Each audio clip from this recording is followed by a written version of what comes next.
Good morning, Gastech. Thank you, John. Thank you, Chris. Thank you, Dita. We're off to a great start here at the 53rd Annual Gastech, and I'm grateful to be here with all of you. Esteemed attendees from around the world, including energy ministers, your important staffs, policymakers, industry leaders, entrepreneurs, innovators, and job creators. All of you are gathered here in Milan to set your compasses for the future of this essential industry. And your investment and your policy decisions, in turn, will guide and steer the world in which we live, affecting nearly everyone on this planet. It's no secret, as you all know, that in recent years, the United States became the world's leader in both oil and gas production. On the gas side, a remarkable 106 billion cubic feet per day. And this isn't a surprise, but I think we also have to think about innovation. We've talked about at conferences like this, probably only 20 years ago when we were here. Many of you in this room are young enough or old enough to remember that. But you can remember when the keynoters were talking about things like peak oil at conferences like Gastech and others around the world. And certainly people remember that are in this industry know that there was a time when the strategy, even in the U.S., when oil and gas was in decline, that, we need to build more LNG import terminals to supply the U.S. What upended all of these dire predictions, these expert thoughts that they had figured out the world and where it was going? They had their models, there was decline curves, policymakers, everyone was saying we've got to do something different because this is the certain future of the world. And that future world was going to be that we were running out of fossil fuels, running out of natural gas. What upended all of that? It's the word that you've heard over and over this morning already from our speakers, which is innovation. The innovation of precision, horizontal drilling, and hydraulic fracturing were innovations that literally changed the world and debunked a global full of expert predictions about the United States in decline in energy production. I was living in one of the states, North Dakota, where that happened with the Bakken. They said it was going to be impossible to ever get oil and gas out of a 30-foot strip of hard rock, 10,000 feet underground. But of course, those innovators and entrepreneurs figured out how to go down 2 miles, turn a corner, and stay inside of a 30-foot strip for 2 miles and produce record amounts of oil and gas. In our own state, which wasn't even on the radar screen, has produced now over 5 billion barrels of oil, and the gas-oil ratio continues to climb, and now the state is producing record amount of gas. My last year as governor, 75% of the permits that were being allocated in our state were 3 miles in length, not 2 miles in length.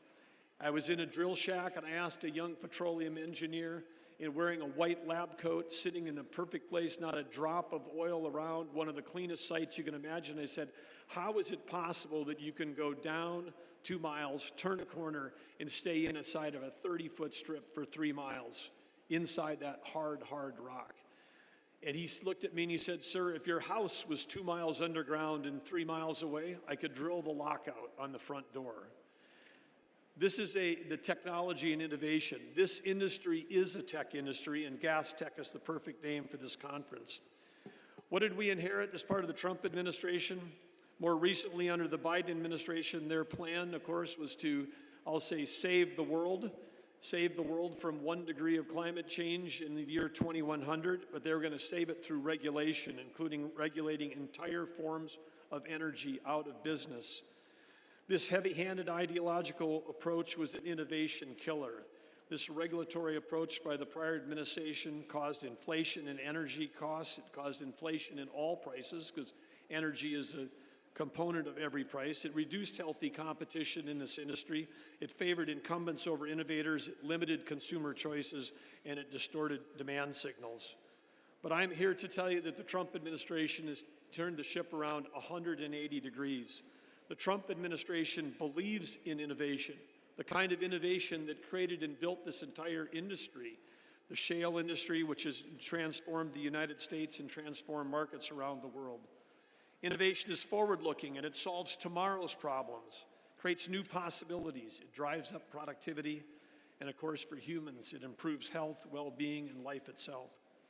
So with innovation as our guide, the energy policies for the United States under President Trump can be summarized in two simple words. Number one, peace. Number two, prosperity. We achieve prosperity at home and with our allies through energy abundance. Affordable, reliable, low-cost energy drives economies, drives productivity, drives innovation. It's the foundation of human prosperity. But peace, some people say, well, how does peace fit into this? Well, peace is achieved around the world by all of us selling energy to our friends and allies so they don't have to buy from our adversaries. This brings us into complete alignment with Director General Jurgensen just commented about repower, complete alignment.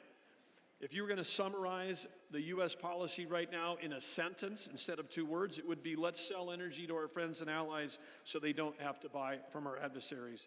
And who are our adversaries? That's simple. It's those that are funding wars, attacking our friends and allies, those that fund cyber attacks, those that fund terrorism, and those that seek to destabilize the world, whether they're doing that against the United States or allies, they are our adversaries. Those of us that are working together have an opportunity to reshape the future.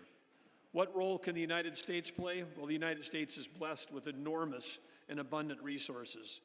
If the Department of the Interior, which I'm honored to lead, were a standalone company, it would have the largest balance sheet in the world of any company.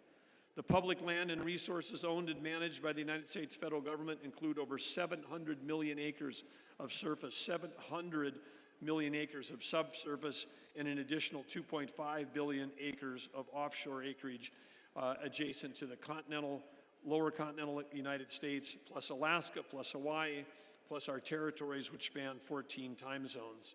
On top of that, we have all the private lands that are also available for development.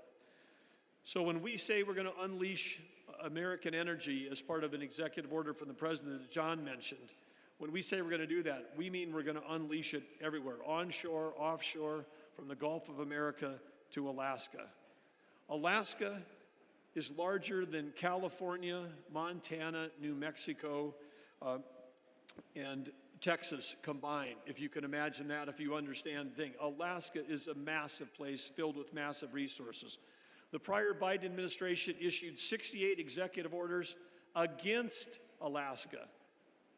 The Biden administration sanctioned Alaska more than they sanctioned Iran. We have an opportunity in Alaska to unleash that energy, and this fits all right into Gastech. It's 8 days from the southern coast of Alaska at Anchorage to Tokyo.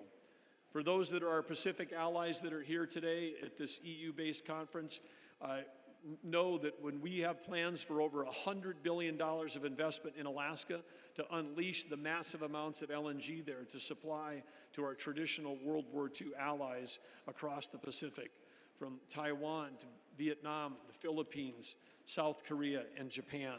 All of those countries are in need of more secure and stable supplies of LNG. In doing this and opening up Alaska, it allows us to have supply off our Gulf Coast and off our East Coast to be able to support our allies in Western Europe and beyond. As a result of this pro-energy, pro-abundance Trump strategy, we're seeing record amounts of capital flow into energy production. New domestic and export pipelines, energy innovation, including nuclear.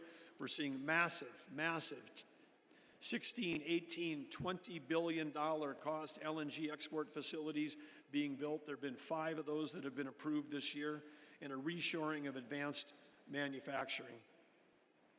At the National Energy Dominance Council, and we have member representatives here, we are unleashing American energy by dramatically cutting bureaucratic red tape. We're accelerating permitting timeframes, and we're making your investments more predictable and more secure.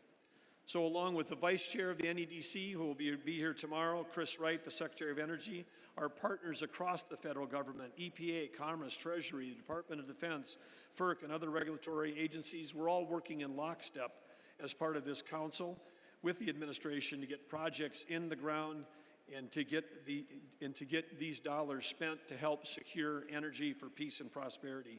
These rapid actions are moving at a speed. I've met with CEOs that think it's not possible to get things built, but we have a time frame, and that time frame is we have to adjust to the speed of Trump, not the speed of traditional government.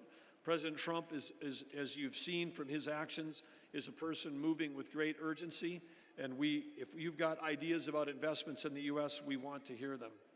The Trump administration supports all energy sources that are affordable, reliable, and can produce dispatchable baseload power. This includes nuclear, next-gen SMRs, geothermal, clean coal, and hydroelectric. It does not include highly subsidized, expensive, weather-dependent, and overbuilt resources like wind and solar, especially if the component manufacturing of those sources is dominated by an adversary. Energy security also requires secure supply chains. Another imperative of the Trump administration energy strategy is working with our allies to make sure that we win the AI arms race. Energy advancements have always transformed the world. With abundant and affordable energy, leaps forward have been achieved throughout history, transforming transportation, heating, lighting, air conditioning, which changed where people could live, manufacturing, and defense. But now we stand at an inflection point. Gathered here at Gastech, this is the first time in human history that energy in the form of electricity can be directly converted to intelligence. AI data centers aren't data centers. A data center is something that processes a transaction between a company and a customer. When we're taking electricity, we are actually manufacturing intelligence. These are factories, and we need more factories to build more intelligence. And to do that, we dramatically need more energy. I'm here to challenge all of you. We've got to stop talking about the words energy transition. Energy transition is fine if you're talking about transitioning to things that are cleaner, smarter, safer. But we're actually all challenged as policymakers and leaders to do energy addition, not energy transition. We need more energy. And we're competing against adversaries that are adding electricity at record rates. And why does AI matter? Well, AI has the potential to become the mother of nearly all rapidly accelerating innovation. It will touch every job, every company, and every industry, and it's going to accelerate productivity. The profound capabilities of AI are advancing at a pace much faster than Moore's Law. And they're here and they're on us right now. Moore's Law, which many of you would remember, was over 50 years ago, correctly predicted that the doubling of computer chips' capabilities every 18 months to 2 years, and then it would result in them being twice as powerful at 1/2 the price. It was exponentially getting stronger and faster on a chip, but also getting cheaper and cheaper. There were some tech companies in those days, you know their names today, they were young startups of their day, but they've ridden Moore's Law for decades, and now they're among the world's largest market cap companies. Doubling chip power every couple of years meant computer chips in a decade were 64 times more powerful and less than 5% of their original cost. We've lived through that kind of change. Some companies survived, others did not, some limped on, and some, like Kodak, the world's most iconic brand, shockingly disappeared as a consumer brand completely when they failed to acknowledge how Moore's Law was going to affect digital photography. Moore's Law rewrote the rules, but some companies' leadership was still reading from an old playbook. Kodak, for example, went from a $31 billion global titan to a sub-$500 million market cap industrial afterthought. Today, AI is advancing even faster than Moore's Law, much faster than Moore's Law. Humans had a hard time keeping up with Moore's Law. None of us have had an experience where we've been dealing with something that gets 10 times better and faster every 6 months. The 10-time improvements. I've talked to CEOs that said, I looked at AI, I don't think it's going to work. I said, when did you look at it? They said, I looked at it 6 months ago. The product today is 10 times stronger than the one they dismissed 6 months ago. There's a new model coming in AI models in 6 months, 10 times faster, another one 10 times faster. In an 18-month span, a CEO that says AI is not going to work for our industry, our company, will have dismissed something that in a span of 18 months may be 1,000 times better.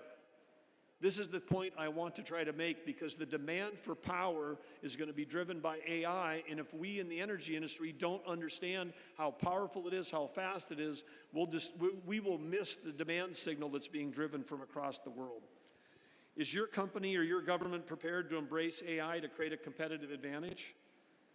And is this rapid change, what does it mean for policymakers at the national and economic block levels? Well, it seems like Gastech has got it figured out. This is a great place to see what you can find answers to these questions. There's an AI track that's here, but we understand that energy has always shaped global geopolitical landscapes from the dawn of modern history, and that's more true today than ever. Collaboration between allies on energy can mutually strengthen our national security. Right here in Italy, we have a fantastic example of this collaboration. It's happening around the world. But on behalf of President Trump and the United States of America, we want to offer our profound gratitude to Prime Minister Giorgia Meloni. This is her visionary commitment to hosting Gastech here in Italy, and also her steadfast affirmation of Italian leadership in securing resilient energy futures for Italy and Europe with stronger ties to the U.S. Yesterday, we met in Rome with Italian Energy Minister Picchetta.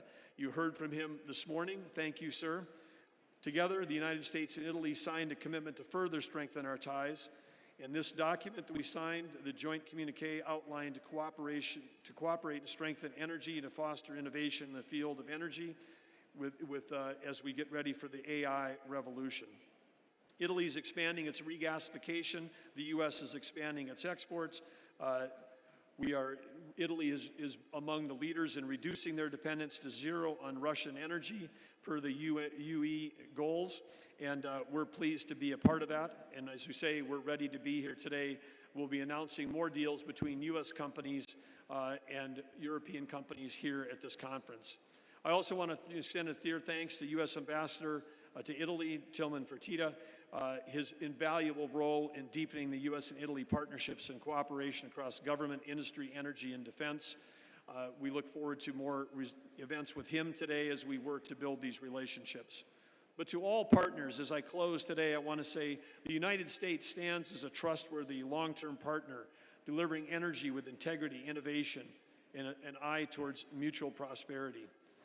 Energy dominance is about abundance. It's about collaboration. It's about partnerships. It's about steady supply, deepened alliances, and decades-long investment. President Trump has strongly demonstrated over and over his commitment to peace around the world, resolving 7 conflicts in 7 months. He's also demonstrated that the U.S. is committed to energy partnership with our friends and allies. The West must win the AI race, and the way we do that is by winning the energy addition race. We're strongly positioned to support and deliver better than ever with strong leadership and abundant resources. And as was mentioned by John, we've got a framework, $750 billion of EU purchases of energy as part of this historic trade deal. We're ready to go. In closing, I want to just say again, let's imagine the possibilities of what a world would look like when we've got secure energy supplies, when we've got a reliable, affordable energy to help build industry, when we've got AI to advance productivity and to do incredible things like solve chronic diseases. We at the National Energy Dominance Council stand ready to help work with you to achieve this future. We look forward to stronger and deeper relationships. The choices we make here at Gastech, the partnerships we build, will echo across generations. Together, we can build an energy future that will bring peace and prosperity to the entire world. Thank you very much.